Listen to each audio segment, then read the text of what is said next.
Hi guys, I'm Rich. Let's go through my top 5 things to watch for the week ahead in markets. Number 1, Euro bottom.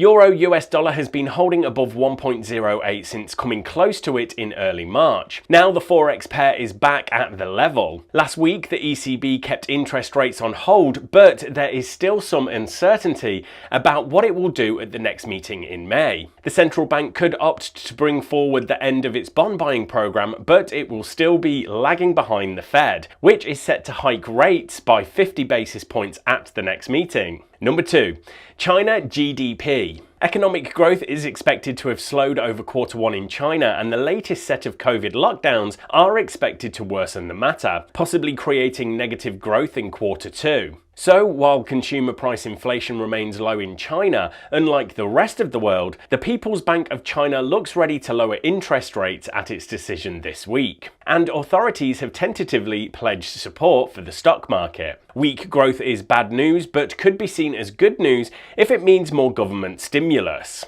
Number 3, IMF meeting. With the war in Ukraine continuing and Russia coming under increasing international pressure, there is a small but increased risk of significant political decisions or commitments taking place at this week's IMF meeting. Number 4, Tesla and Netflix earnings.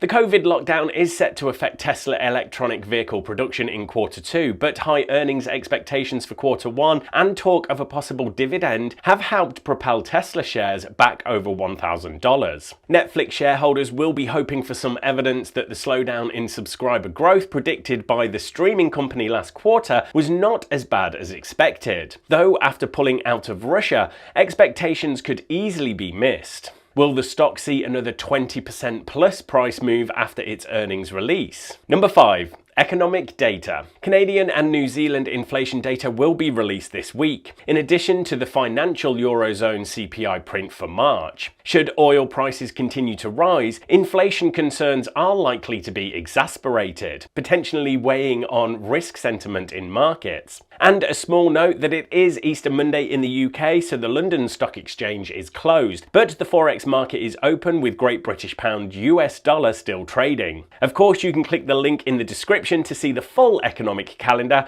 but for now, thank you everyone, good luck trading this week, and a quick reminder to smash that like button and press subscribe so you don't miss more content like this when it's released.